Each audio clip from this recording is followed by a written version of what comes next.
का JGS वाला YouTube channel में स्वागत है। दोस्तों, आज हम लोग इकोनॉमी के अंतर्गत बेसिकली पढ़ने वाले हैं। इकोनॉमी के अंतर्गत हम लोगों का बैंकिंग चल रहा था, मुद्रा और बैंकिंग वाला टॉपिक चल रहा था। इस क्लास के साथ ही ये टॉपिक ख़त्म हो जाएगा और इसके बाद आपको सैटरडे को टीचमेंट एप्लीकेशन पे टेस्ट अपलोड कर दिया गया है। पहले से ही आज ही अपलोड कर दिया है मैंने, जो आपको सैटरडे को ही ओपन होगा। आप इससे लगभग 100 क्वेश्चन होंगे। आप इस वीडियो को देखेंगे गौर से।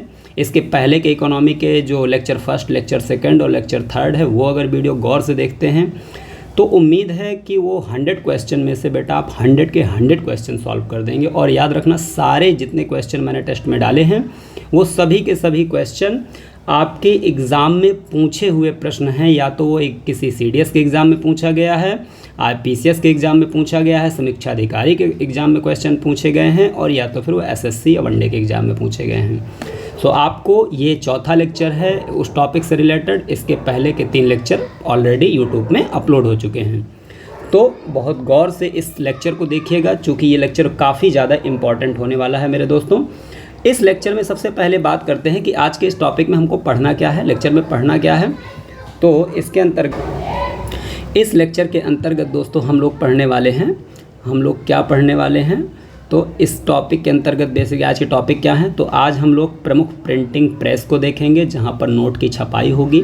ठीक है ना, 10 रुपये के नोट से लेकर 2 रुपये के नोट से लेकर के जितना बड़ा सा बड़ा नोट है वो सब वहीं पर छपेगा। टकसाल को देखेंगे। टकसाल में बेटा यहाँ होता क्या है, टकसाल में याद रखना सिक्के छापे जाते हैं। और क्या किया जाता है, मेडल्स छापे जाते हैं। जितने भी मेडल्स होते हैं ये सारे पदक वगैरह वहीं पर छापे जाते हैं। और क्या पढ़ेंगे हम लोग, वित्तीय समावेशन को पढ़ेंगे। ठीक है ना, फाइनेंशियल इंक्लूजन को पढ़ेंगे।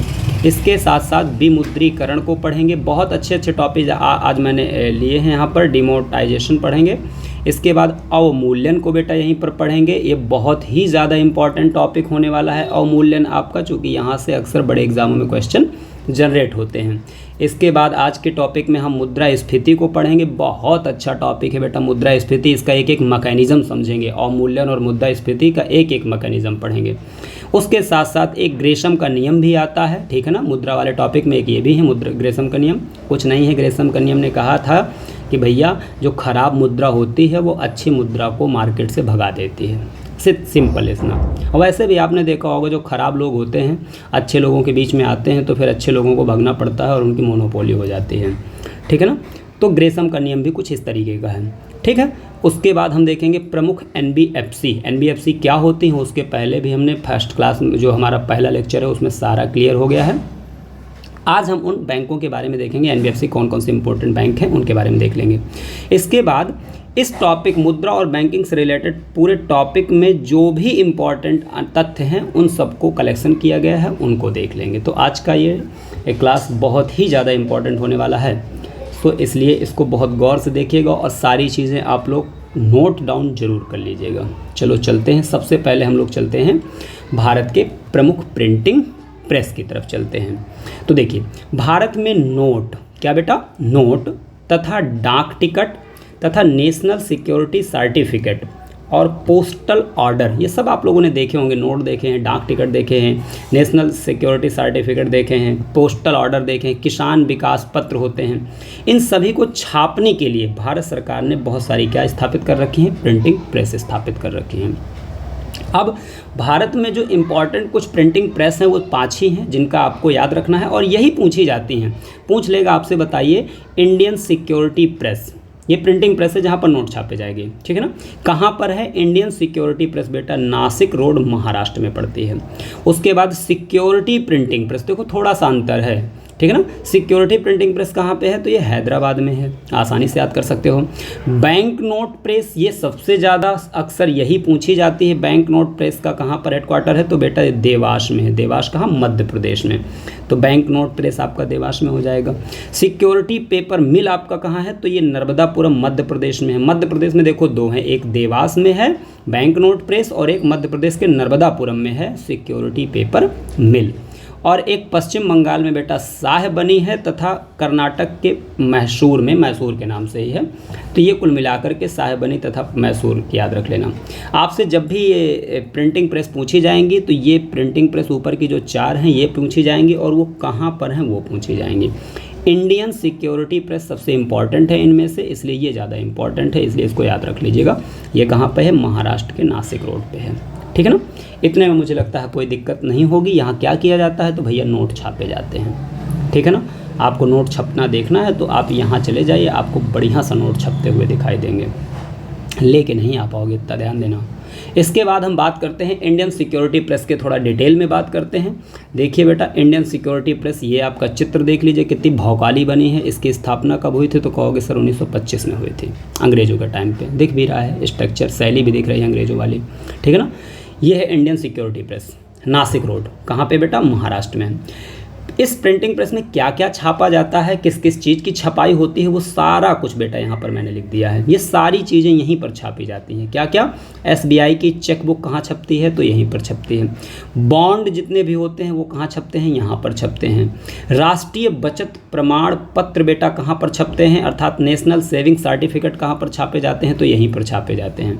किसान विकास पत्र भी बेटा यहीं पर छापा जाता है।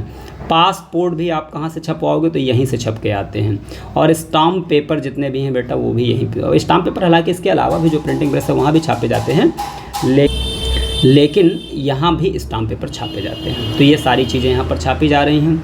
इसके अलावा यह प्रेस क्या करती है बेटा? 10 रुपया, 50 रुपया, 100 रुपया, 500 रुपया और 2000 के नोट भी क्या करती है? छापती है तथा उसकी पूर्ति करती है।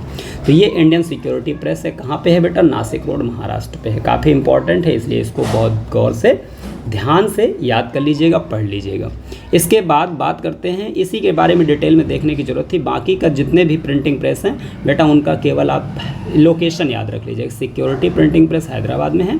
बैंक नोट सबसे ज़्यादा पूछा जाता है, देवास मध्य प्रदेश में है। और सिक्योरिटी पेपर मिल कहाँ है तो नर्मदापुरम में है लोकेशन। बाकी इससे डिटेल में भी थोड़ा सा पूछ लिया गया तो वो भी चीज़ याद रख लीजिएगा। इसके बाद भारत में प्रमुख टकसालों की बात करते हैं। टकसाल मतलब समझते हो ना, मिंट इन्हें कहा जाता है। और यहाँ पर क्या करते हैं तो यहाँ पर मेडल छापे जाते हैं, सिक्के छापे जाते हैं। ठीक है ना? उनकी ढलाई होती है। ठीक है ना? तो आपसे पूछा जाए टकसालों में क्या होता है तो सिक्के और मेडल्स को क्या किया जाता है, बेसिकली यहाँ पर ढलाई की जाती है। तो भारत सरकार के पास, याद रखना यहाँ पर एक चीज़ याद रख लेना कि भारत सरकार के पास भारत में सिक्कों को रखने का एकमात्र अधिकार होता है। ठीक है ना? और ये जितने भी टकसाल होते हैं याद रखना भारत सरकार के अंडर में होते हैं, RBI के अंडर में नहीं होते, जबकि प्रिंटिंग प्रेस RBI के अंडर में होते हैं। ठीक है ना? इसके अलावा 1 रुपये के नोट पूरी तरह से भारत सरकार द्वारा छापे जाते हैं, ये भी पता होगा। 1 रुपये के नोट पर भारत सरकार छापती है। और इसके साथ साथ बेटा ये भी याद रख लीजिएगा कि 1 रुपये के नोट पर वित्त सचिव के हस्ताक्षर होते हैं। ठीक है ना? उस पर RBI के गवर्नर के हस्ताक्षर नहीं होते। ठीक है ना? वित्त मंत्रालय द्वारा हस्ताक्षरित होते हैं। और कौन हस्ताक्षर करता है तो वित्त सचिव करता है, ना कि वित्त मंत्री। याद रख लीजिएगा, सचिव हस्ताक्षर करता है। ऑप्शन में आपको वित्त मंत्री भी दे देगा, बहुत सारे ऑप्शन दे देगा, लेकिन आपको याद रखना है वित्त सचिव के हस्ताक्षर होते हैं। वर्तमान में भारत सरकार के अंडर में कुल 4 टकसालें हैं। कौन कौन सी 4 टकसालें हैं? घोंट के पी जाइएगा, बहुत इंपॉर्टेंट हैं ये। एक तो बेटा मुंबई में है, दूसरी कलकत्ता के अलीपुर में है, तीसरी हैदराबाद के सैफाबाद तथा चिरलापल्ली में है, और एक नोएडा के, उत्तर प्रदेश के नोएडा में है। ये 4 हैं उत्तर प्रदेश भारत में, मतलब क्या है आपका टकसालें। इससे भी ज़्यादा इंपॉर्टेंट ये है कि बेटा इनकी डेट याद रख लेना, कौन कब बनी थी। तो मुंबई वाली बनी थी 1803। पूछा गया है भारत की सबसे पुरानी टकसाल का नाम बताइए तो मुंबई है। कब बनी बेटा? 1803 में बनी, अंग्रेजों के टाइम पे। कलकत्ता वाली 1903 में बनी, हैदराबाद वाली 1950 में बनी, और नोएडा वाली बेटा 1989 में बनी। सबसे लेटेस्ट कौन सी है तो नोएडा वाली है। सबसे पुरानी कौन सी है तो मुंबई वाली है। ये बहुत पूछे जाते हैं, कई बार ये चारों दे देंगे और सेट करने के लिए दे देंगे कि कालक्रम के आधार पर सेट करिए, सबसे पहले कौन बनी फिर कौन बनी। तो आप कह देना मुंबई के बाद कलकत्ता, कलकत्ता के बाद हैदराबाद के नोएडा। याद रखने का तरीका कैसे याद रख लोगे तो एक ग्राफ याद रख लेना। ये देखो मुंबई है, मुंबई के बाद आप इधर चले गए कलकत्ता, कलकत्ता के बाद बेटा नीचे आ गए थोड़ा सा हैदरा के बाद सीधे ऊपर चले गए नोएडा। ये आपका क्या हो गया? ये आपका बेटा मुंबई एक सेकंड, ये आपका बेटा मुंबई के देखो पूरब में जाओगे तो आपको कलकत्ता मिल जाएगा, कलकत्ता के नीचे की तरफ आओगे दक्षिण भारत की तरफ तो हैदराबाद मिल जाएगा, और सीधे उत्तर भारत की तरफ चले जाओगे तो नोएडा मिल जाएगा। तो कुछ नहीं, आप गुणे का ऐसे निशान याद रख लीजिएगा, ठीक है ना, मल्टीप्लाई का ऐसे निशान याद रख लीजिएगा और कह देना भारत में बस यही है 4 प्रिंटिंग प्रेस। कोई पूछे कौन, तो पश्चिम में मुंबई पड़ेगा, पूरब में कलकत्ता पड़ेगा, नीचे आपका हैदराबाद को दिमाग में रखना है और ऊपर आपको नोएडा को दिमाग में रखना है। और इस तरीके से ये चारों याद हो जाएंगी। तरीका क्रम अगर पूछ ले तो इस तरीके से ये तरीका क्रम वाला फॉलो करना कि यूँ आए यूँ चले गए, ठीक है ना। ये तरीके ऐसे होते हैं, ये ऐसे तरीके होते हैं जो आपको याद करने में बहुत बड़ी हेल्प पहुँचाते हैं। अगर इन सब चीज़ों को, खुराफाती चीज़ें हैं, अगर इन सभी चीज़ों को अगर गौर से ध्यान देते हो तो फिर आपको कम मेहनत पे ज़्यादा चीज़ें तैयार हो जाती हैं और ज़्यादा अच्छे से तैयार हो जाती हैं। तो ये सारी चीज़ें आप फॉलो किया करो और मैं ऐसी बहुत सारी चीज़ें आपको बताऊंगा, याद करने के बहुत सारे तरीके बताऊंगा। तो उम्मीद है कि ये जो भी टकसाल थे उनके बारे में आपको पता चल गया। बस यही 4 बेटा याद रख लेना, इनका डेट याद रख लेना, कहाँ कहाँ है वो याद रख लेना। इसके बाद एक चीज़ है, बड़ा इंपॉर्टेंट टॉपिक है, वित्तीय समावेशन। वित्तीय समावेशन शब्द से ही पता चल रहा है, वित्तीय समावेशन बेटा शब्द से ही पता चल रहा है। वित्त का मतलब होता है पैसा और समावेशन मतलब वित्त का फाइनेंस या पैसा आपसे जोड़ सकते हो, ठीक है ना।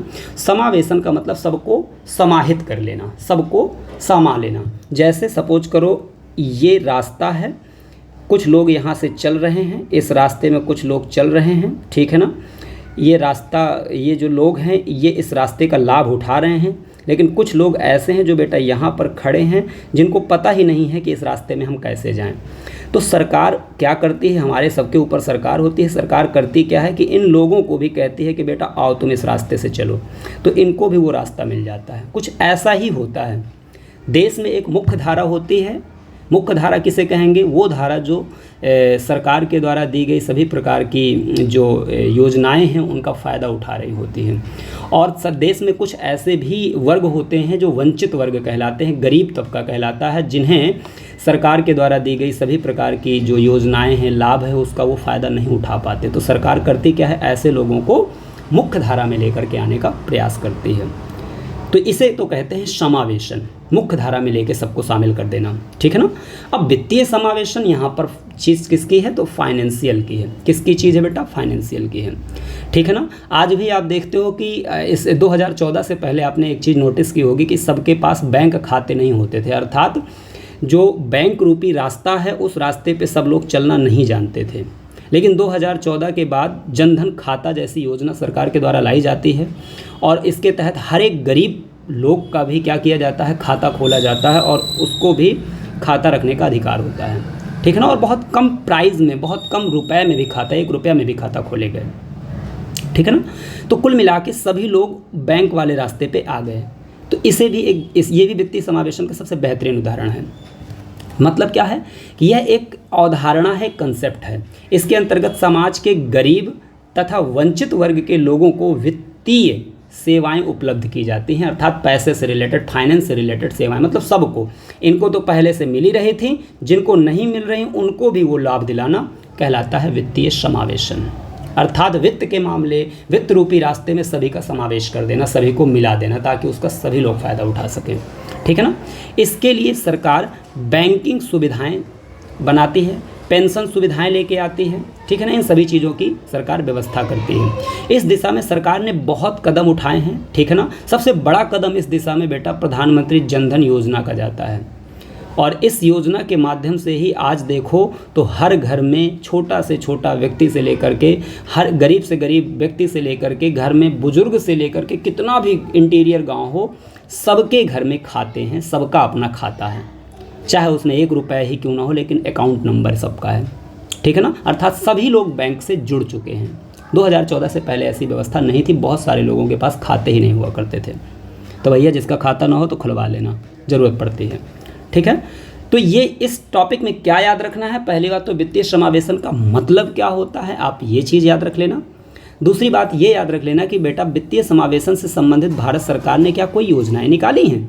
यस, बहुत सारी योजनाएं हैं, उन योजनाओं के नाम याद रख लेना और ये भी याद रख लेना कि बेटा वो योजनाएं कब लॉन्च हुई थी, वो योजनाएं कब लॉन्च हुई थी, क्योंकि डेट काफ़ी ज़्यादा इंपॉर्टेंट हो जाती है इन योजनाओं की। और याद रखना हर योजना नहीं पूछी जाती, यही सब योजनाएं हैं जो एग्जाम के पॉइंट ऑफ व्यू से काफ़ी ज़्यादा इंपॉर्टेंट होती हैं। तो प्रधानमंत्री जनधन योजना कब लॉन्च होगी बेटा? तो 28 अगस्त 2014, याद रख लीजिएगा, इंपॉर्टेंट है। प्रधानमंत्री सुरक्षा बीमा योजना बेटा 9 मई 2015। प्रधानमंत्री जीवन ज्योति बीमा योजना 9 मई 2015, दोनों एक साथ लॉन्च हुई थी। अटल पेंशन योजना बेटा 2015 और वरिष्ठ पेंशन बीमा योजना अगस्त 2014 और इसके बाद प्रधानमंत्री मुद्रा योजना बेटा अप्रैल 2015।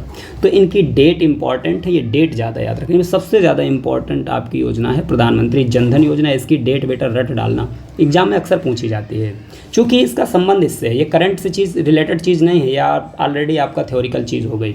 वित्तीय समावेशन कभी भी लिखेंगे आप प्रधानमंत्री जनधन योजना का नाम अगर नहीं लेंगे तो फिर वित्तीय समावेशन मतलब आप नहीं जानते, उसका मतलब ही नहीं जानते, ठीक है ना। और इसके अर्थ को सही से समझाने का सबसे बेहतरीन तरीका हमारा प्रधानमंत्री जनधन योजना ही है, ठीक है ना। तो और भी सारी योजनाएं हैं, कई सारी योजनाएं, इसके अलावा भी बेटा योजनाएं हैं, जैसे जीवन सुरक्षा बंधन योजना हो गया, सुकन्या समृद्धि योजना हो गया, किसान क्रेडिट कार्ड जारी किए जाते हैं जिसके कारण हर किसान बैंक से जुड़ सके, ठीक है ना। सामान्य क्रेडिट कार्ड और भीम ऐप जैसी व्यवस्थाएं सरकार के द्वारा लॉन्च की गई। ये केवल किस लिए किया गया? ताकि हर व्यक्ति देश का बैंकिंग सुविधा से जुड़ जाए। देश के हर एक व्यक्ति को बैंकिंग सुविधा से जोड़ना ही वित्तीय समावेशन कहलाता है, फाइनेंशियल इंक्लूजन कहलाता है। मुझे लगता है आपको ये क्लियर हो चुका होगा और जो कंटेंट है ये आप याद रख लीजिएगा, बहुत इंपॉर्टेंट है। अगर इतनी बात क्लियर हो गई है तो हम बात करते हैं विमुद्रीकरण। विमुद्रीकरण से सब लोग परिचित हैं बेटा। विमुद्रीकरण मोदी जी ने कर दिया था, नोट बंद कर दिया था। विमुद्रीकरण का सीधा सीधा मतलब होता है नोट का बंद कर देना, अर्थात डीमोनेटाइजेशन। जो आपका पैसा चल रहा था उसे अचानक क्या कर दो? बंद कर दो। उसके कई कारण होते हैं, उसके कई सारे बेटा लाभ होते हैं और उसके कुछ हानियां भी उठानी पड़ती हैं हम लोगों को। क्या क्या लाभ होते हैं, क्या हानियां होती हैं, बस यही याद करना होता है। तो सबसे पहले डीमोनेटाइजेशन का मतलब समझ लीजिए, इसे विमुद्रीकरण कहते हैं या विमौद्रीकरण कहते हैं या साधारण शब्दों में जो है नोटबंदी कहते हैं। आसपास के चाचा लोग नोटबंदी ही कहते हैं, ठीक है ना। ये क्या है? तो ये एक आर्थिक गतिविधि है, एक इकोनॉमिकल एक्टिविटी है जिसके अंतर्गत सरकार पुरानी मुद्रा को समाप्त कर देती है और नई मुद्रा को चालू करती है। ये सरकार क्यों करती है? ये सरकार इसलिए करती है जब काला धन बढ़ जाता है देश में। काला धन पता है, रंग काला नहीं होता। काला धन ऐसा धन होता है जो सरकार की नज़र में नहीं है, जो बैंकों की नज़र में नहीं है। आप अपने अंदर बोरिया भर के जो है बेड के अंदर जो रखे हो ना बोरिया में पैसा, वो है काला धन, जो बैंक को पता ही नहीं है कि ये पैसा भैया इतना घुसा है, ठीक है ना। लोग अपने दीवालों में छुपा लेते हैं, ये है काला धन। तो काला धन का भैया रंग काला नहीं होता, धन वैसे होता है। बस समस्या क्या है कि काला धन उसको इसलिए कहते हैं चूँकि वो बैंक की नज़र में नहीं है, सरकार की नज़र में नहीं है। तो सरकार उसे नज़र में लाने के लिए विमुद्रीकरण कर देती है। अब काला धन, जैसे सपोज करिए आप बोरी भर पैसा रखे हो, आप बैंक जा ही नहीं रहे हो, तो बैंक को पता नहीं चल रहा है कि आपने पैसा कितना इकट्ठा कर रखा है। और अचानक रात में मोदी जी कहते हैं भैया कल से सारे नोट बंद, 500 और 1000 के नोट बंद, तो जितना भी पैसा आपने रखा होगा सब बेकार हो गया। या तो कह देगी कि 2-3 दिन अभी मोहलत है, आप चेंज कराइए, तो जितनी बोरी आप रखी होगी वो सारा निकाल के आप बैंक तक जाएंगे, ठीक है ना। तो काला धन को बाहर निकालने के लिए सरकार के द्वारा विमुद्रीकरण जैसा यंत्र यूज किया जाता है, ठीक है ना। अर्थव्यवस्था के लिए खतरा बन जाता है क्या? काला धन। तो इसे दूर करने के लिए इस विधि का बेटा प्रयोग किया जाता है। इसके फ़ायदे क्या होते हैं? इसके फ़ायदे भी ज़रा देख लीजिए। काला धन पहली बात तो बाहर आ जाता है, नहीं बाहर आएगा तो आप नदी में फेंक दोगे, वो बेकार ही है, आग लगा के फेंक दो, किसी काम का नहीं है। दूसरी बात क्या होती है? आतंकवाद तथा नक्सलवाद को हतोत्साहन मिलता है। देखो, आतंकवाद और नक्सलवाद को जो पैसा मिलता है वो बैंकों की नज़र में नहीं होता, गुप्त तरीके से उनको वो पैसा प्रोवाइड कराया जाता है, तो वो एक तरीके से काला धन ही है। और अचानक कोई नक्सलवाद खूब सारा पैसा लेके नक्सलवाद तो खैर भारत में ही मतलब देश के अंदर ही होते हैं, आतंकवादी जो होते हैं बाहर से आते हैं। सपोज करो वो पैसा लेके आए, उनको फंडिंग हो रही है और अचानक मोदी जी ने पैसा कर दिया बंद, तो जो पैसा है वो सब बर्बाद। तो अभी अपना एक्टिविटी कैसे करेंगे? नहीं कर पाएंगे ना। तो आतंकवाद और नक्सलवाद दोनों को ही, जो पैसे से काम कर रहे हैं देश में, गलत एक्टिविटी कर रहे हैं, तो उनका पैसे ख़त्म। अब उनको पैसा कहाँ से मिलेगा? इतनी जल्दी तो पैसा मिल नहीं पाएगा। इसका मतलब आतंकवाद और नक्सलवाद को क्या मिलता है बेटा? हतोत्साहन मिलता है, उनको नुकसान होता है। और क्या होता है ये तो अच्छी बात है। सरकार को अधिक टैक्स प्राप्त होता है। अब ज़्यादा से ज़्यादा लोग बैंक जाएंगे, अपना पैसा चेंज कराएंगे, तो अब जब लोगों के घर से ज़्यादा से ज़्यादा पैसा निकल गया है तो सरकार टैक्स भी वसूलेगी, बेटा तुम दिए नहीं थे अब दो, ठीक है ना। तो सरकार को अधिक से अधिक टैक्स मिलता है। बैंक में खूब सारा कैश आता है, देखा ही होगा, बताने की ज़रूरत नहीं। और रियल इस्टेट में मंदी आ जाती है, जो आपका रियल इस्टेट है, ज़मीन अमीन वाला जो सिस्टम है, वहाँ पर मंदी आ जाती है, ठीक है ना। चूँकि लोगों के पास पैसा नहीं होगा तो भैया सिंपल सी बात है, ज़मीन नहीं खरीदोगे तो रियल इस्टेट में मंदी आ जाएगी। और ये तो लाभ हो गए, मतलब ये अच्छाई हो गई जो विमुद्रीकरण की है। विमुद्रीकरण से नुकसान क्या होता है, देश में प्रॉब्लम क्या होता है बेटा? जब विमुद्रीकरण होता है, नोटबंदी जैसी सिचुएशन होती है, तो देश में आपातकाल जैसी स्थिति लग जाती है, चारों तरफ अफरा तफरी मच जाती है, ठीक है ना। गरीब वर्ग को अनेक समस्याओं का सामना करना पड़ता है। आपने देखा होगा कितनी लंबी लंबी लोगों ने लाइन लगाई थी, ठीक है ना। लोगों को पैसा नहीं मिल रहा था, कई लोगों ने तो जान भी गंवा दी। उसके बाद किसानों को भी बेटा क्या मिलता है, नुकसान ही होता है। इसमें जो भी गरीब तबका है उसको प्रॉब्लम उठानी पड़ती है। जो कम पैसे से अपना काम चला रहा है, ईमानदारी से काम चला रहा है, उसको बेटा प्रॉब्लम करनी पड़ती है, दिक्कत उठानी पड़ती है। तो ये रहा विमुद्रीकरण। विमुद्रीकरण क्या है? तो सीधे सीधे समझो नोट की बंदी करना। क्यों की जाती है? काला धन को बाहर निकालना। क्या बेनिफिट हैं? ये सारे बेनिफिट हैं। क्या इसके हानियाँ हैं? तो ये सारी इसकी हानियाँ हैं, नुकसान हैं। तो इतनी मुझे बात समझ में आ गई। अब हम बात करते हैं बेटा अवमूल्यन की। ये बहुत अच्छा कंसेप्ट है अवमूल्यन, समझने के लिए आपको याद रखना, इसको डीवैल्यूएशन कहते हैं। अवमूल्यन का मतलब होता है डीवैल्यूएशन। डीवैल्यूएशन, डीवैल्यूएशन से क्या मतलब समझ में? वैल्यू को डी कर दो, मतलब उसकी किसी की वैल्यू कम कर देना, कीमत कम कर देना, अवमूल्यन कहलाता है। जब हम अपने देश के अंदर अपने रुपए की कीमत को ही कम कर देते हैं टेक्निकली तरीके से, तो इसे बेटा अवमूल्यन कहते हैं। अवमूल्यन के कई सारे बेनिफिट होते हैं। क्यों किया जाता है अवमूल्यन, उससे क्या क्या बेनिफिट होते हैं, क्या क्या नुकसान होते हैं, सारा कुछ आज इस वीडियो में आप लोगों को बेहतरीन समझने को मिलेगा। और कंटेंट भी आपको बेहतरीन आपके सामने है। तो ये अवमूल्यन क्या होता है, कैसे वर्क करता है, क्यों होता है अवमूल्यन, क्यों सरकार करती है, इसके बेनिफिट क्या हैं, सारी कहानी हम लोग देखने वाले हैं। तो पहली बात तो आप शब्द का मतलब समझ गए, अवमूल्यन होता क्या है। तो अवमूल्यन क्या होता है, तो अवमूल्यन के बारे में आपको समझना है। तो सिंपल आप ये देखिए, किसी विदेशी मुद्रा के सापेक्ष भारतीय मुद्रा के मूल्य में कमी कर देना। अब यहाँ पर मैंने भारत की बात की है, चूँकि हम लोग भारतीय इसलिए भारत की बात कर दी है। बाकी कोई भी देश ऐसा कर सकता है, अवमूल्यन कोई भी देश कर सकता है, ठीक है ना। लेकिन जब भी अवमूल्यन किया जाता है तो देश के आंतरिक जो पैसा है, हमारे देश की जो मनी है, उसके मूल्य में कमी किया जाता है कंपेयर टू बाहर की मनी, अर्थात विदेशी मनी के साथ, विदेशी पैसे के कंपेयर में, ठीक है ना। तो किसी विदेशी मुद्रा के सापेक्ष भारतीय मुद्रा के मूल्य में कमी करना, अर्थात अपनी मुद्रा के वाह्य मूल्य, मतलब अपनी मुद्रा का जो बाहरी मूल्य है उसको घटा देना, ठीक है ना, मुद्रा का अवमूल्यन कहलाता है। इसके अनेक फ़ायदे क्या होते हैं तथा कुछ इसके क्या होते हैं बेटा, नुकसान भी होते हैं। अब जरा देखते हैं, अवमूल्यन की स्थिति में देश के आंतरिक व्यापार में बेटा कोई फर्क नहीं पड़ता, क्योंकि देश के अंदर जब व्यापार होगा तो कोई, जब देश के बाहर व्यापार करेंगे, जब पैसा देश के बाहर जाएगा तो बाहरी मूल्य के सापेक्ष हमने अपनी कीमत कम की है ना, तो अंदर तो कीमत नहीं कम हुई, ना घटी ना बढ़ी, तो अंदर तो कोई फ़र्क नहीं पड़ेगा। लेकिन जब हम विदेश से व्यापार करेंगे तो खटाक से हमको उसमें फ़र्क समझ में आने लगेगा। तो ये चीज़ बड़ा इंपॉर्टेंट है कि अवमूल्यन की स्थिति में आंतरिक व्यापार में कोई प्रभाव नहीं पड़ता, सिर्फ विदेशी विनिमय को प्रभावित करता है। जब हम विदेश के साथ विनिमय करते हैं, एक्सचेंज करते हैं, कोई चीज़ खरीदते हैं, बेचते हैं, तब हमारे नुकसान या फ़ायदा समझ में आता है।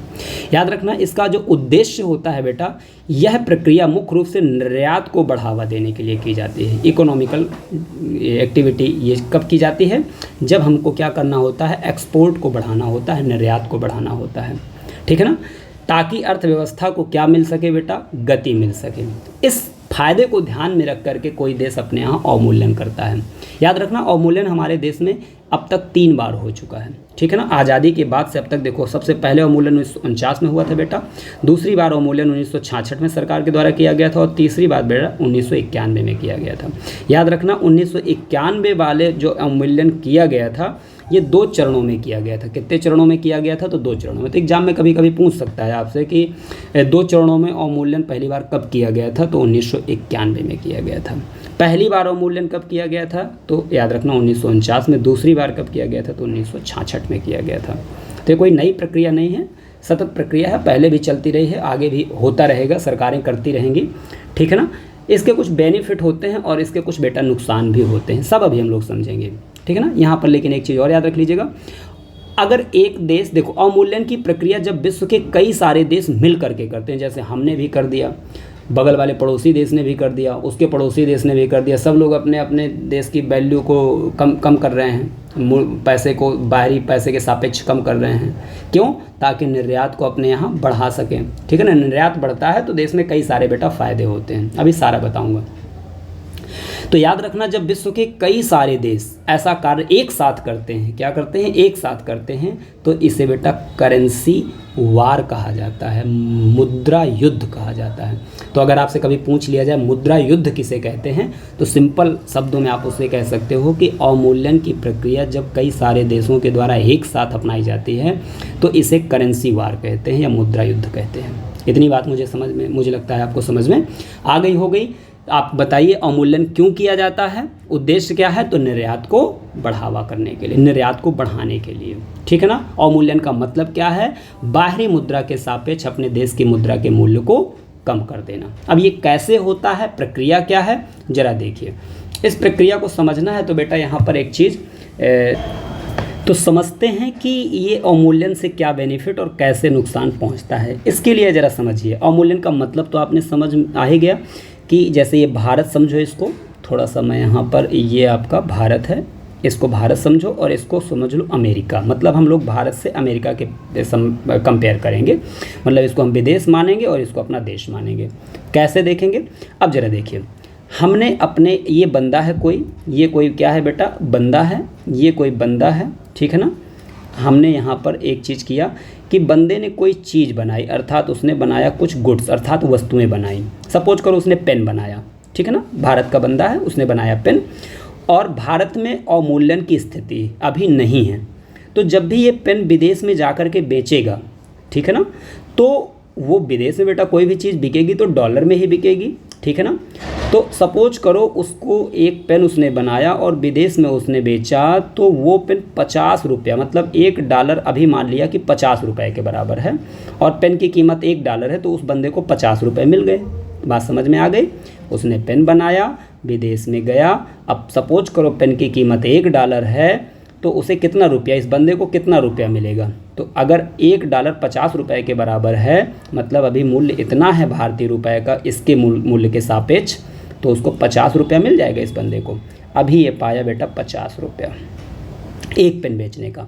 अब ज़रा देखिएगा, अब यदि भारत में अवमूल्यन हो जाए, भारत सरकार ने अवमूल्यन कर दिया, तो अब क्या होगा, ऐसी सिचुएशन में वो बंदा जो है अपना वही पेन जब मार्केट में बेचेगा, तो अवमूल्यन होने का मतलब क्या है, अभी जो हम $1 की कीमत भारतीय रुपए की $1 50 रुपये के बराबर था, जब हम मूल्य की कीमत कम कर देंगे, तो सपोज करो 10% मूल्य की कीमत कम कर दी, तो अब वो चीज़ $1 कितने के बराबर हो जाएगी, 60 रुपये के बराबर हो जाएगी, ठीक है ना।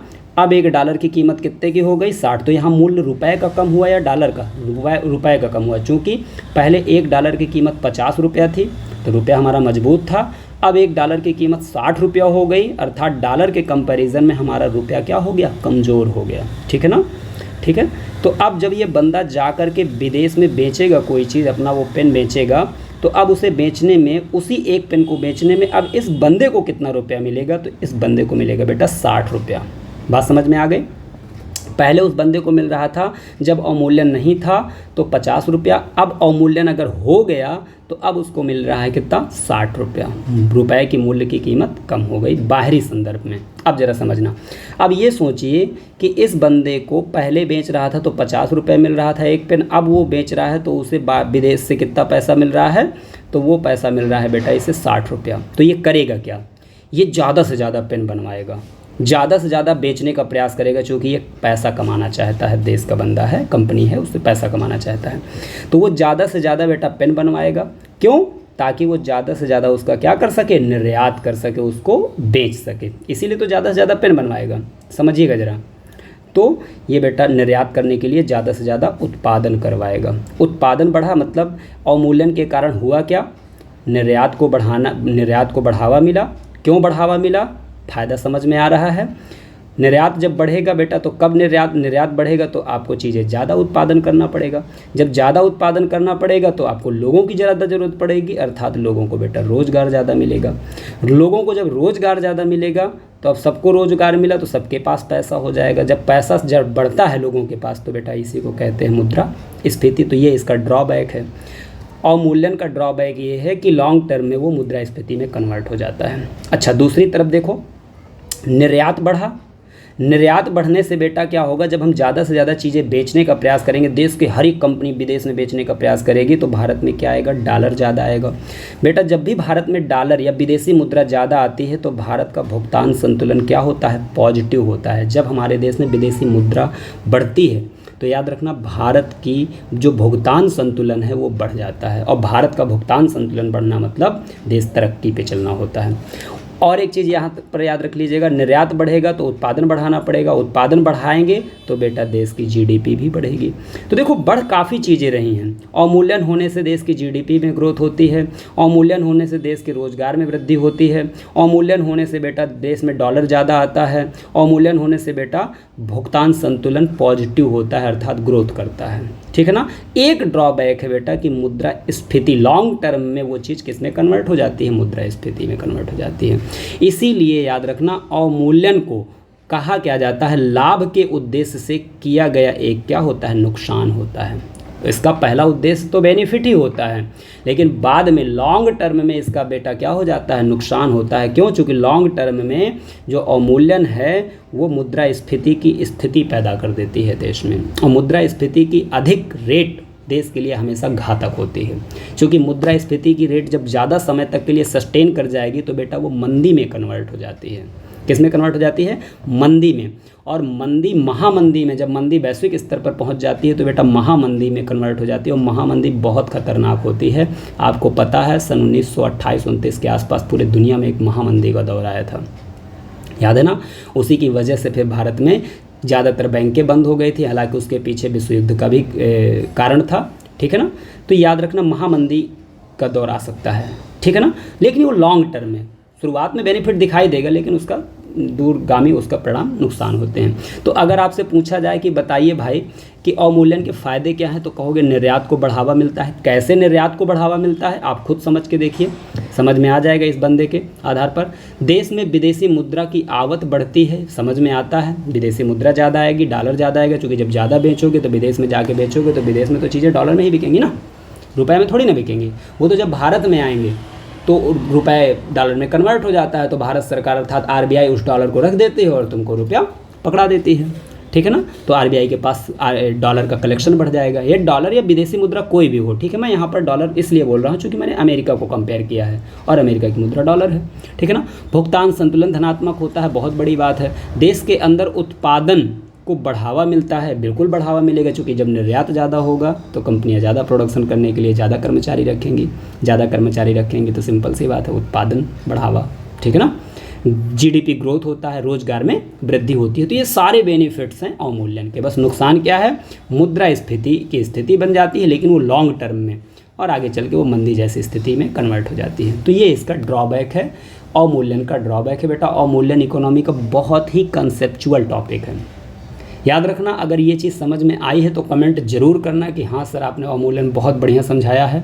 बहुत इंपॉर्टेंट चीज़ है बेटा ये इकोनॉमी में, और यहाँ से बहुत क्वेश्चन पूछे जाते हैं हर एक एग्ज़ाम में, फिर वो चाहे आईएएस का एग्ज़ाम हो, फिर वो चाहे आपका आईएएस का एग्ज़ाम हो, पीसीएस का एग्ज़ाम हो, या आरओ एआरओ का एग्ज़ाम, सभी जो बड़े बड़े एग्ज़ाम हैं सभी एग्ज़ामों में यहाँ से क्वेश्चन अक्सर पूछे जाते हैं, और यही सब पूछे जाएंगे, फ़ायदे नुकसान।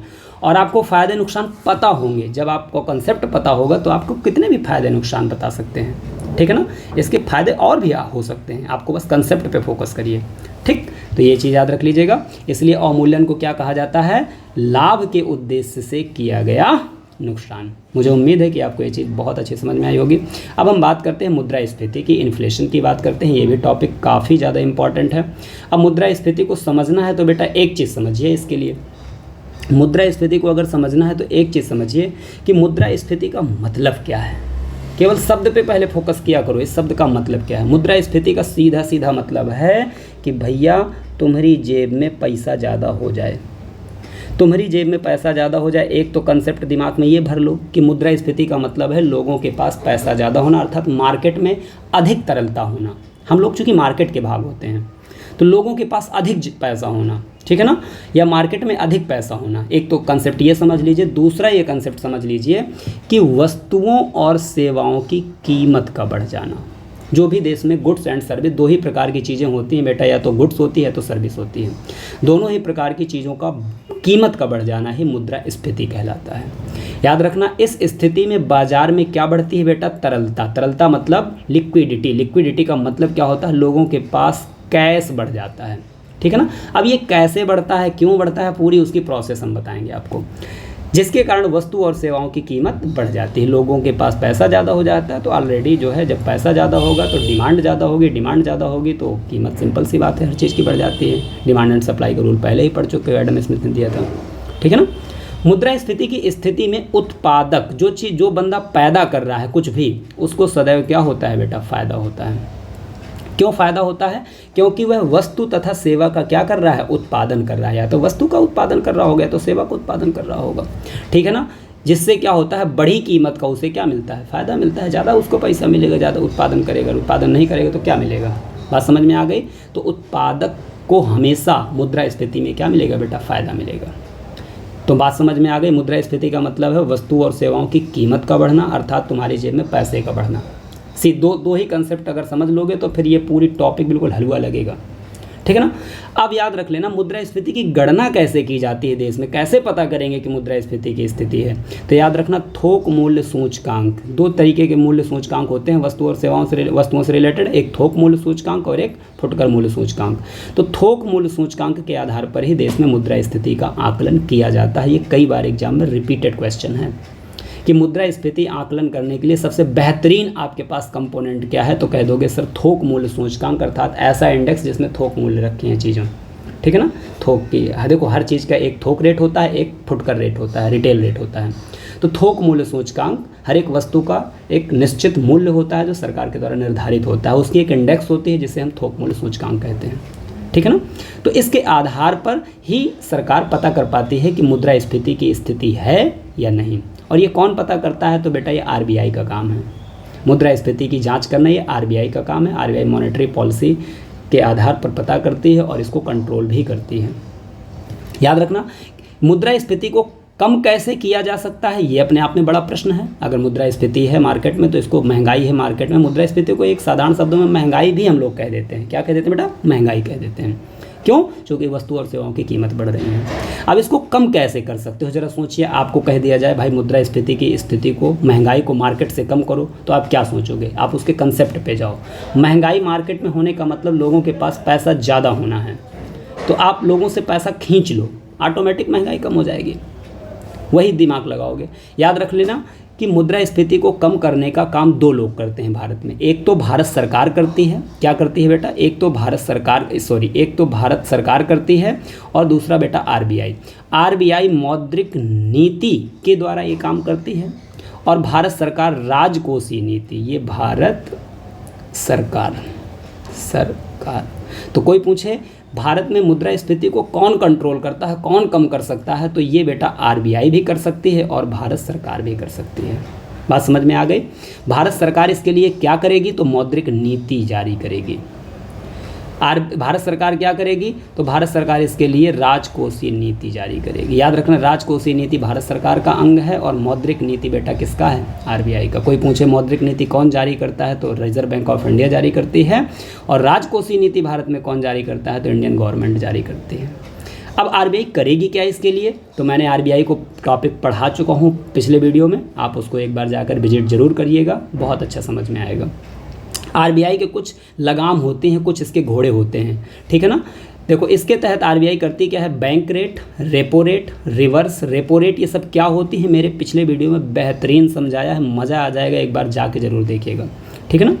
Repo rate, CRR cash reserve ratio और एसएलआर स्टैट्यूटरी लिक्विडिटी रेशियो, इन सब की दर को क्या करती है? आरबीआई बढ़ा देती है।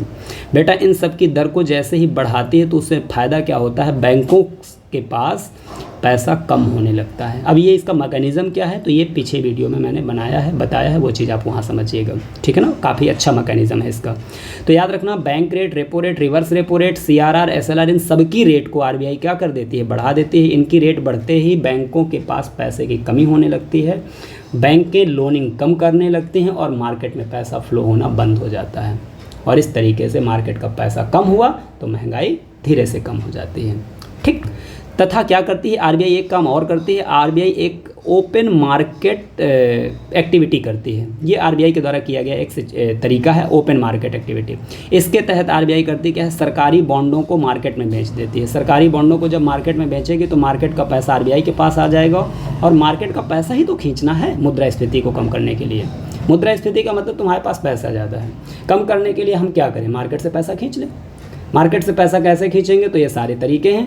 बैंक रेट बढ़ा दो, रेपो रेट बढ़ा दो, रिवर्स रेपो रेट बढ़ा दो, CRR बढ़ा दो, SLR की रेट बढ़ा दो, ओपन मार्केट का एक्टिविटी फॉलो कर दो। ओपन मार्केट के तहत किया जाता है, सरकारी बॉन्ड, ठीक है ना, ट्रेजरी बिल वगैरह क्या करती है, मार्केट में बेचती है। लोग इनको खरीदते हैं तो लोगों का पैसा RBI के पास जाने लगता है, तो कहीं ना कहीं मार्केट में पैसा कम हो जाता है। मार्केट में पैसा कम होना ही मुद्रास्फीति कम होना कहलाता है, ठीक है ना।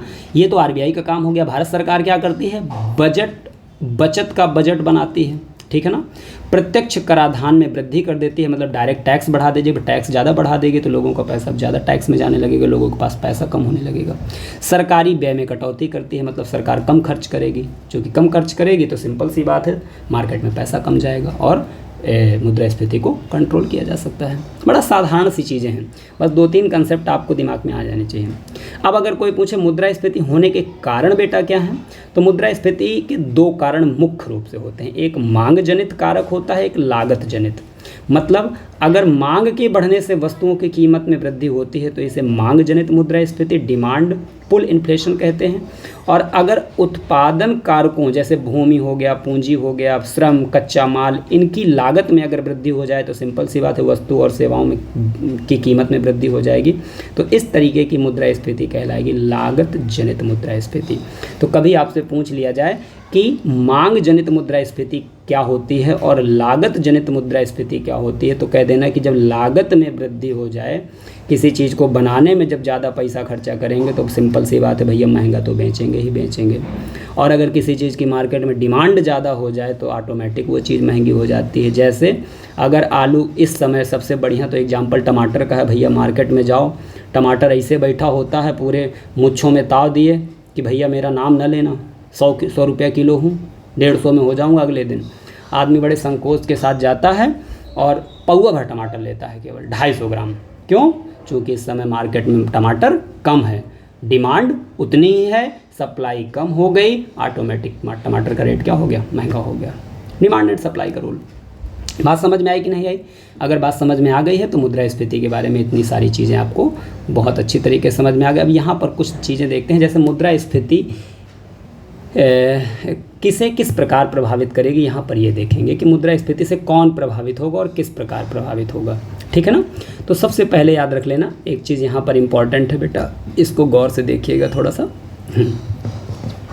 मुद्रास्फीति की स्थिति अगर है तो कौन किस प्रकार प्रभावित होगा, तो उत्पादक जो पैदा कर रहा है चीज़ें, इसको क्या होगा बेटा, लाभ होगा, क्योंकि वस्तु और सेवाओं के उत्पादन करेगा और बढ़ी हुई कीमत का इसे क्या मिलेगा बेटा, फ़ायदा मिलेगा। सिंपल सी बात है, आप कोई चीज़ बना रहे हो और महंगाई है मार्केट में, जैसे टमाटर जो आदमी बोए बैठा होगा, जिसके पास 2-4 कुंटल टमाटर होगा, तो इस समय बेहतरीन फ़ायदा उठाएगा कि नहीं उठाएगा, महंगाई का मज़ा लेगा कि नहीं लेगा। उसको क्या फ़र्क पड़ना है, खाने के लिए खुद पैदा कर रहा है तो मार्केट में अच्छी रेट में बेच लेगा। तो उत्पादककर्ता को हमेशा मुद्रास्फीति की स्थिति में क्या होता है बेटा, लाभ होता है, ठीक है ना। निश्चित आय वाले व्यक्ति जिसकी आय एकदम फिक्स्ड है कि 10,000 पाना है महीने में और महंगाई है मार्केट में, अभी टमाटर 20 रुपये किलो बिकता था, अब टमाटर 100 रुपये किलो हो गया, अब पा रहे हो 10,000, तो बोझ बढ़ जाएगा कि नहीं बढ़ जाएगा। अर्थात निश्चित आय वाले व्यक्ति को क्या होगा बेटा, नुकसान होगा, क्योंकि मुद्रास्फीति की स्थिति में वस्तुओं की कीमत बढ़ती है तथा निश्चित आय वाले व्यक्ति को अधिक पैसा खर्च करना पड़ता है, जिससे उसके जेब में अधिक बोझ पड़ता है और उसे दिक्कत होती है। मुद्रास्फीति की दशा में किसानों को बेटा क्या होता है, फ़ायदा होता है। क्यों? चूँकि किसान उत्पादन का कार्य करते हैं, हर चीज़ तो किसान पैदा करता है, सारी सब्जियां किसान ही तो पैदा करता है। तो इस समय महंगाई में फ़ायदा किसको हो रहा है? किसान ही को तो हो रहा है। तो याद रख लीजिएगा, मुद्रास्फीति में किसानों को फ़ायदा होता है। और क्या होता है, ऋणदाता को नुकसान होता है। ऋण को देने वाला, जैसे जो कर्ज में पैसा देता है उसको नुकसान होता है, तथा ऋणी को, जिसने ऋण लिया है, उसको फ़ायदा होता है। ऐसा क्यों होता है? क्योंकि जब ऋणदाता अपने रुपए किसी को उधार देता है, तो पहले तो मुद्रास्फीति नहीं थी, अब उधार दे दिया, अब सपोज करो मुद्रास्फीति की स्थिति आ गई, अर्थात महंगाई की स्थिति में मुद्रा का मूल्य भी कम हो जाता है। ठीक है ना? कहते नहीं कि पहले जो है 500 रुपये बहुत होते थे, अब 500 रुपये की कोई वैल्यू ही नहीं है, वही चीज़ होती है। तो मुद्रास्फीति होने के कारण उसके रुपए के मूल्य कम हो जाएगा। इस प्रकार ऋणदाता अर्थात जिसने ऋण दिया होगा उसे मुद्रास्फीति से हानि होगी, तथा ऋणी को, जिसने ऋण लिया होगा, उसे, जैसे आज से 10 साल पहले जिसने 10,000 रुपया कर्ज लिया होगा, तो आज अगर वो लौटारेगा तो आज 10,000 लौटाना कोई बड़ी बात नहीं है, क्योंकि आज 10,000 की कोई विशेष वैल्यू भी नहीं है। ठीक है ना? तो ऋण देने वाले को नुकसान नहीं होगा, लेकिन ऋण जो ऋणी व्यक्ति है जिसे लौटाना है उसे नुकसान नहीं होगा, लेकिन ऋण देने वाले को क्या होता है बेटा, फ़ायदा होता है। उस समय उसने महंगाई में, उस समय वैल्यू ठीक थी, तब उसने ऋण दिया था, आज उसकी वैल्यू घट गई, तो अब जब उसे रिटर्न प्राप्त होगा तो उसकी वैल्यू उतनी नहीं मिलेगी उसको। बात समझ में आ गई? मुद्रास्फीति के समय वस्तुओं और सेवाओं के मूल्य में वृद्धि हो जाती है, ये बात हमको पता है। इसके कारण हमारे निर्यात क्या हो जाते हैं बेटा, महंगे हो जाते हैं। ठीक है ना? अब हर चीज़ देश में जब सब चीज़ों की, वस्तुओं की कीमत महंगी होगी तो निर्यात क्या हो जाएंगे, महंगे हो जाएंगे। मतलब जो चीज़ें हमें बेचनी है वो महंगी होंगी। ठीक है ना? जिससे आयात क्या होते हैं बेटा, सस्ते हो जाते हैं। विदेश से आने वाली चीज़ सस्ती लगेगी हमको। ठीक है ना? तो निर्यात में कमी होने लगती है तथा आयात में वृद्धि होने लगती है। लोग बेचते कम है, खरीदते ज़्यादा हैं। ठीक है, ये बात समझ में आ गई। उसके बाद मुद्रास्फीति के कारण सरकार के सार्वजनिक व्यय में वृद्धि हो जाती है। जो सरकारी व्यय है वो बढ़ जाता है। सरकार अपने व्यय की पूर्ति के लिए नए क्या लगाएगी, टैक्स लगाएगी, तथा पुराने करों में भी क्या कर सकती है, वृद्धि कर सकती है। इस प्रकार मुद्रास्फीति के कारण करों के भार में बेटा क्या हो जाती है, वृद्धि हो जाती है। किसमें हो जाती है, करों के भार में भी बेटा क्या हो जाती है, वृद्धि हो जाती है। तो मुद्रास्फीति भी मुझे लगता है आपको समझ में आ गया होगा बहुत अच्छे तरीके से। ये एक पॉइंट याद रखने ना रामबाण है बेटा, पीसीएस के लिए, आरओ के लिए विशेषकर हैं, बाकी वनडे के लिए तो आप थोड़ा सा इसको याद रख लीजिए। जो मैं अर्थ बताता हूँ उतना ही आपके लिए सफिशिएंट है। बात करते हैं अब ग्रेशम का नियम। ग्रेशम का नियम भी देख लेते हैं बेटा। ये जो महोदय हैं ग्रेशम है, बैठे हैं, जरा देख लीजिए इनका चेहरा देख लीजिए। ये महोदय ग्रेशम है, ठीक है ना। यह कौन थे, तो ब्रिटिश महारानी एलिजाबेथ के शासनकाल में एक ब्रिटिश सरकार के आर्थिक सलाहकार हुआ करते थे बेटा ये ग्रेशम, ठीक है ना। इन्होंने अपना नियम 1560 में दिया था और इन्होंने क्या कहा था, इन्होंने कहा था भैया बुरी जो मुद्रा होती है अच्छी मुद्रा को मार्केट से क्या कर देती है, भगा देती है। जो बुरे लोग होते हैं अच्छे लोगों को अपने बीच से क्या कर देते हैं, भगा देते हैं, ठीक है ना। तो ये बताया था ग्रेशम ने, बात भी सही है, अच्छी बात है। अब यहाँ पर बस इतना ही है ग्रेशम में, और ज़्यादा कुछ याद नहीं रखना, यही हमेशा पूछा जाता है। ग्रेशम का नियम कब आया, किसने दिया, क्या होता है, सब एक याद रख लीजिएगा। अब बेटा प्रमुख NBFC अर्थात नॉन बैंकिंग फाइनेंस कंपनियां कौन कौन सी हैं, तो जैसे IFCI का नाम सुना है, ICICI का नाम सुना है, IDB का नाम सुना है, UTI का नाम सुना है, एक्जिम बैंक का, IRBI, SIDBI, इन सभी का बेटा एग्जाम में पूछेगा क्या, तो इनका फुल फॉर्म पूछ लेगा। इनकी बेटा स्थापना डेट, जैसे IFCI industrial finance corporation of India, ठीक है ना। तो ये 1948 में बेटा बनी थी, हेडक्वार्टर इसका न्यू दिल्ली है। तो यही 2-3 चीज़ें पूछता है। ICIC का फुल फॉर्म बहुत इंपॉर्टेंट है, industrial credit and investment corporation of India. इसका बेटा स्थापना 1955 में हुई, मुंबई में बेटा इसका क्या है, हेडक्वार्टर है, तो याद रख लीजिएगा इसको भी। इसके बाद IDBI industrial development bank of India है, जुलाई 1964 में इसकी ये डेट इंपॉर्टेंट है और मुंबई हेडक्वार्टर भी इंपॉर्टेंट है। एक्जिम बैंक को एक्सपोर्ट इंपोर्ट बैंक कहा जाता है, याद रख लीजिएगा। और इसका हेडक्वार्टर कहाँ है बेटा, मुंबई में है और 82 में बनी थी। UTI 1963 में बनी थी, यूनिट ट्रस्ट ऑफ इंडिया, ठीक है ना, मुंबई में हेडक्वार्टर, ज़्यादातर का मुंबई में हेडक्वार्टर है। तो जिसका मुंबई में नहीं है वही याद कर लेना, वही एग्जाम में पूछा जाता है। IRBI का फुल फॉर्म है इंडस्ट्रियल रिकंस्ट्रक्शनल बैंक ऑफ इंडिया, 1985 में स्थापित हुई थी और कलकत्ता बेटा इसका हेडक्वार्टर है। इनका फुल फॉर्म कब स्थापित हुई और कब, यही इंपॉर्टेंट है। SIDBI बेटा बहुत पूछी जाती है, small industrial development bank of India, मतलब छोटे छोटे उद्योगों को बेटा कर्ज देती है ये, ठीक है ना। तो ये बेटा 90 में बनी थी, और लखनऊ में इसका हेडक्वार्टर है। भारत उत्तर प्रदेश की राजधानी में बेसिकली इसका हेडक्वार्टर है। तो ये इंपॉर्टेंट है, पूछी बहुत जाती है। तो ये सारी की सारी बेटा NBFC हैं, मतलब ये काम बैंक का करती हैं लेकिन वास्तव में बैंक नहीं होती। क्या होती हैं NBFC, ये जानना है बहुत अच्छे तरीके से। तो आप मेरा पहला जो लेक्चर फर्स्ट है इकोनॉमी से रिलेटेड वो आप देखिए, आपको सारा कुछ समझ में आ जाएगा। तो मुझे लगता है ये चीज़ आपको समझ में आ गई होगी। इसके बाद हम कुछ इंपॉर्टेंट फैक्ट पे बात करते हैं, मुद्रा तथा बैंकिंग से संबंधित महत्वपूर्ण तथ्यों की बात करते हैं। तो जैसे राष्ट्रीय आवास बैंक RBI अर्थात reserve bank of India RBI के पूर्ण स्वामित्व वाली समानुषंगिक बैंक है। ये क्वेश्चन पूछा गया है, इसको याद रख लीजिएगा। भारत में दासमिक मुद्रा प्रणाली की शुरुआत कब हुई थी? 1957 में हुई थी। विदेशी मुद्रा का अवैध कारोबार बेटा क्या कहलाता है? हवाला कहलाता है। कोई ना हवाला किसे कहते हैं? तो जब विदेश से पैसा भारत आए और सरकार को पता न चले तो इस प्रकार आने वाला पैसा हवाला कहलाता है, ठीक है ना। तो हवाला में बेटा पकड़े गए तो बहुत लंबी जेल होती है, याद रखना। मुद्रा स्वयं का निर्माण करती है, यह परिभाषा किसने दी? तो क्राउमर नामक अर्थशास्त्री ने दी। भारतीय बैंकों की सबसे अधिक शाखाएं किस देश में हैं? तो बेटा यूनाइटेड किंगडम अर्थात UK में हैं। भारतीय करेंसी नोट पर कुल कितनी भाषाओं में मुद्रा का मूल्य छपा होता है? पीछे खोल के नोट को देखिएगा, 15 भाषाओं में छपा होता है, गौर करके देखिएगा। एक चीज़ यहाँ पर याद रख लीजिएगा कि भारत में RBI शुरुआत में मुद्रा को छापने के लिए एक सिस्टम अपनाती थी जिसे हम गोल्डमैन स्टैंडर्ड विधि कहते थे। इस विधि को 1957 में RBI ने त्याग दिया और नया सिस्टम अपना लिया जिसका नाम है बेटा न्यूनतम आरक्षण प्रणाली। इस विधि के तहत करती क्या है RBI कि अगर RBI को 200 करोड़ रुपया, 200 करोड़ का क्या RBI के पास हो रुपया और सोना और ऋण पत्र मतलब बॉन्ड, अगर RBI के पास इतनी कीमत के सोना और ऋण पत्र होंगे तभी RBI बेटा 115 करोड़ के रुपए छापेगी। याद रख लेना कितने? 115। यहाँ पर 115 करोड़ बेटा ये सोने की कीमत है। किसकी कीमत है? सोने की कीमत है। तो RBI कितनी सोने की कीमत के नोट छापती है? तो 115 करोड़। 200 करोड़ मतलब 200 करोड़ का ये आप सोना और ऋण पत्र जाके जब जमा कर दोगे तब RBI 115 करोड़ के नोट छापेगी। अर्थात केवल सोने की कीमत के वो नोट छापती है। तो जितना ऐसे नहीं नोट छाप देते कि तुम मुँह उठा के चले जाओ भैया RBI पैसा छाप दो, जो है हमारे पास पैसा कम है छाप दो, ऐसा नहीं। आप उसको सोना दे आओ, छाप देगी। जितनी कीमत का सोना दे दोगे छाप देगी, ठीक है ना। तो पूछा जाता है कि यह 115 करोड़ स्वर्ण की कीमत है जो 200 करोड़ में बेटा क्या है? शामिल है, चूँकि इसमें ऋण पत्र भी है और सोना भी है। ये किस सिस्टम्स के तहत? तो न्यूनतम आरक्षित प्रणाली के तहत। इससे पहले कौन सा सिस्टम फॉलो करती थी? तो गोल्डमैन स्टैंडर्ड विधि फॉलो करती। इसको कब छोड़ दिया? तो 1957 में छोड़ दिया। तो ये सारे फैक्ट इंपॉर्टेंट है, एग्जाम में पूछे गए हैं। इसके बाद यहाँ पर बेटा एक चीज़ और देख लीजिए, तो बल्ले बल्ले काम हो गया, पैसा आ गया भैया।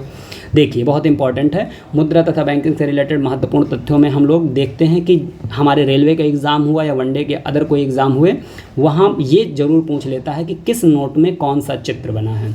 याद रख लीजिएगा। देखो भैया ये है आपका 2000 का नोट, ये आपका क्या है 2000 का नोट, ये आपका 500 का है, ये आपका 200 का है, ये आपका 100 रुपया है, ये 50 रुपया है, ये 20 रुपया है, ये 10 रुपया है, ये 5 रुपया है और ये 2 रुपया है। 1 रुपया वाला नोट नहीं लगाया मैंने। 2000 के नोट में रंग कैसा है? तो मैजेंटा है बेटा। ये मैजेंटा गुलाबी रंग, हल्का सा मैजेंटा रंग कहलाता है, ठीक है ना। तो मैजेंटा है। इस पे चित्र क्या बना है? तो बेटा देखो ये मंगलयान का चित्र बनाया गया है। किसका बनाया गया है? मंगलयान का चित्र बनाया गया है। 500 का जो नोट है इसका रंग कैसा है? तो स्टोन ग्रे है। ये देखो स्टोन मतलब पत्थर का भूरापन, थोड़ा स्टोन ग्रे है। इसमें चित्र क्या बना है? तो ये देखो लाल किला बना है, इसमें लाल किला बना है। 200 रुपया के नोट का रंग कैसा है बेटा? ये 200 रुपया का नोट है, चमकीला पीला है। चित्र किसका बना है? तो ये देखो सांची का स्तूप बनाया गया है इसमें। 100 रुपया के नोट का रंग कैसा है? लैवेंडर बेटा। इस कलर को लैवेंडर कहते हैं, बैगनी कलर को, ठीक है ना, बैगनी जैसा कलर है। और इसमें देखो ये चित्र किस चीज़ का बना है? तो ये रानी की बाब बनी है, रानी की बाब बनी है। 50 रुपया के नोट का रंग कैसा है? तो फ्लोरोसेंट ब्लू है। ये बेटा फ्लोरोसेंट ब्लू है। और इसमें देखो ये चित्र किस चीज़ का बना है? तो ये हम्पी का मंदिर बना है, रथ मंदिर, ठीक है ना। 20 रुपया के नोट में देखो तो ये नारंगी लाल रंग का है। 20 रुपया का नोट कैसा है, नारंगी लाल रंग का है, मतलब ये नारंगी रंग, हरा दिख जरूर रहा है लेकिन नारंगी लाल रंग का है। और इसमें बेटा एलोरा की गुफाएं बनी हैं, अजंता एलोरा की गुफाएं होती हैं, उनमें से एलोरा की गुफाएं यहाँ पर निर्मित की गई हैं। 10 रुपया के नोट बेटा चॉकलेटी ब्राउन है, ये देखो चॉकलेटी ब्राउन कलर का है। और इसमें देखो ये चित्र बना है ना पैहे जैसा, तो ये कोणार्क का सूर्य मंदिर यहाँ पर निर्मित किया है। ये देखो कोणार्क का सूर्य मंदिर का चित्र बना है यहाँ पर। 5 रुपया के नोट्स में बेटा देखा, कभी गौर से देखा होगा तो ये ट्रैक्टर चलाते हुए एक आदमी बनाया गया है। ये देखो ट्रैक्टर चलाता हुआ, खेत जोतता हुआ एक आदमी है।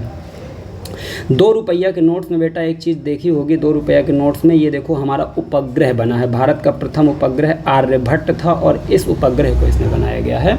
और 1 रुपया का नोट का यहाँ चित्र नहीं है, आप गौर कर गूगल में जाके देखिएगा तो यहाँ समुद्र से तेल निकालते हुए एक रिफाइनरी दिखाई गई है। तो ये एग्ज़ाम में अक्सर पूछ लिए जाते हैं, जिनमें से आप सबसे ज़्यादा फोकस करिएगा मेरे दोस्तों, मंगलयान वाले को फोकस कर लीजिएगा, सांची स्तूप वाले का अर्थात 200 रुपये वाले नोट को। 500 में लाल किला बना है, 100 रुपया में रानी की बाप बनी है और 50 रुपये में हम्पी का चित्र बना है और 20 में ये सारा इम्पॉर्टेंट है। इम्पॉर्टेंट बेटा सब है, मैंने सामने चित्र में आपको दिखा दिया। उम्मीद है कि आज का ये वीडियो आपको बहुत अच्छा लगा होगा। दोस्तों मैं आपको मेरे जो पेड ग्रुप के बच्चे हैं मैं उनको बताना चाहता हूँ कि ये इकोनॉमी के अंतर्गत हमारा जो सर्विस सेक्टर चल रहा था उसमें हमारा जो मुद्रा बैंकिंग वाला टॉपिक चल रहा था उसका ये लास्ट क्लास है। इसके बाद नेक्स्ट जो क्लास आएगी वो हमारी पर्यावरण और पारिस्थितिकी से रिलेटेड होगी और ये हमारा चौथा लेक्चर है यूट्यूब में इकोनॉमी से रिलेटेड। ये चारों लेक्चर जब आप सही से पढ़ लोगे तो इसका टेस्ट टीचमेंट ऐप में, कहाँ पे बेटा, टीचमेंट ऐप में जो है आपका ये टेस्ट इसका अपलोड हो गया है। 100 क्वेश्चन है उसमें, सारे के सारे क्वेश्चन मुद्रा और बैंकिंग अगर आप लेक्चर 1, लेक्चर 2, लेक्चर 3, लेक्चर 4 को गौर से देख लेते हैं तो वो 100 नंबर का जो क्वेश्चन पेपर है आप बेहतरीन सॉल्व करेंगे और इतना करते हैं तभी आपकी तैयारी बेहतरीन हो पाएगी।